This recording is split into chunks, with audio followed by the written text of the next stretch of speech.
Scallops. They're delicious.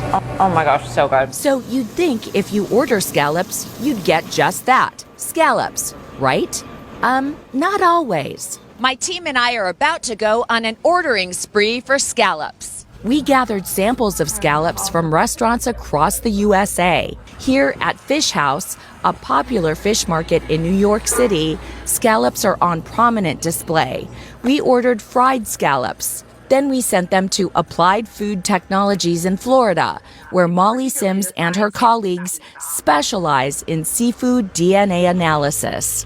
Guess what? The lab found there wasn't any scallop in the scallop. We were certainly surprised to see such a blatantly false scallop. So what is it? My best guess to what they were is probably some sort of surimi type product. Surimi? What the heck is that? That is the surimi fish paste. So it's a bunch of goo that's shaped like a scallop to fool you. Is this fish goo? Fish goo. Dr. David Friedman, an expert on seafood and the author of Food Sanity, says of all the creatures in the sea, scallops are the most frequently substituted. It's very common. He says unlike natural scallops, surimi is a less healthy paste, typically made up of cheap fish like pollock or whiting. They shape it. They actually roll it in rolls like sushi, and then they slice it in these little hockey pucks.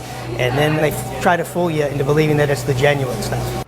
We went back to Fish House. We ordered fried scallops here. We had it sent to a lab and discovered that what we were served wasn't scallops. Yeah, they're imitation scallops. Wouldn't you feel better if the menu said imitation scallops, so the customer actually knows what they're paying for?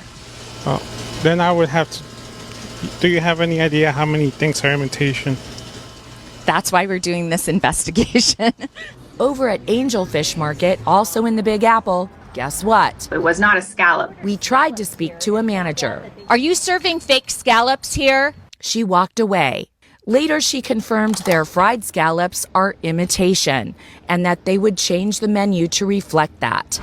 At this restaurant, the lab says these so-called scallops turned out to be made of something called spinefoot fish. They sure don't look anything like scallops. So how do you know if you're getting the real deal if you're ordering scallops? You can trust your eyes and your nose. So you want to visualize it. If you see that they're exactly the same size like hockey pucks, that's fake. It should be irregular. And the other thing is you want to do is the sniff test, because scallops have a sweet seaweed type of aroma. If it smells fishy, something's fishy going on. Literally, it is fake. Oh my gosh, so good. The real deal. Well, it wasn't all fishy business. Our scallops that we sampled in Dallas, Toledo, and in St. Louis turned out to be the real deal.